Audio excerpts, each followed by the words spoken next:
Normally, we hate being made to feel small. We can't stand being humbled or reminded of our insignificance. We get affronted and resentful.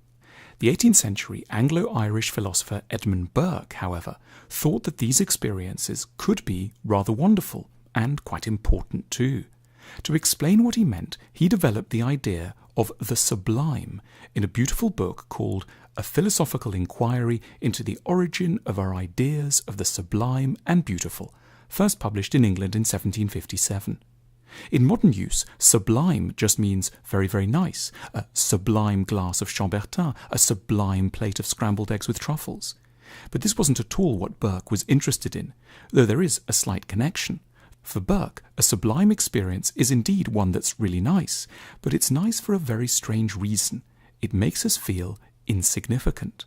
Burke was obsessed with a range of experiences, that is, sublime experiences, in which being slightly humiliated is actually something we relish. He was picking up on a sector of human experience that up to then had been totally ignored. One of his key examples is storms. The vast dark sky is oppressive, the wind is horribly powerful, large trees are overturned. We feel we're nothing in the face of the violence of nature.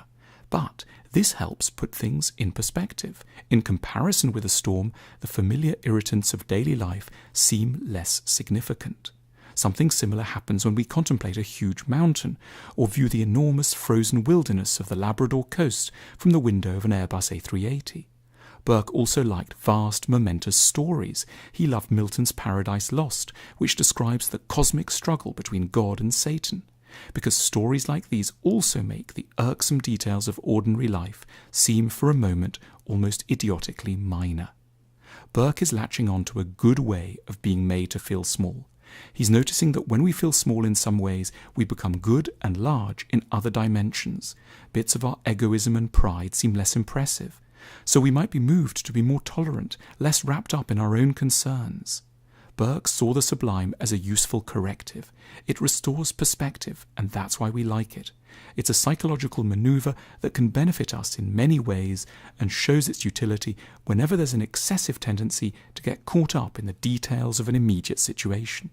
Thanks to Edmund Burke, a little but valuable area of experience gained a name.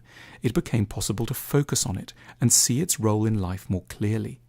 The sublime emerged at first in connection with nature and the arts, but its contribution to existence is actually quite broad.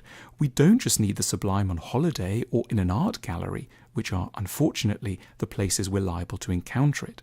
It's something we need to build into our lives on a daily basis. In the utopia, there would be deliberate strategies to ensure we encounter the sublime on a regular basis.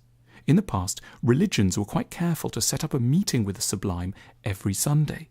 After a week in the factory or the office or caught up in domestic life, everyone would be confronted with ideas of eternal grandeur, a God who loves the world so much that he sacrificed his only son for our salvation, architecture that asserted a heritage of 1,000 years, and music calculated to make us feel part of the whole of humanity.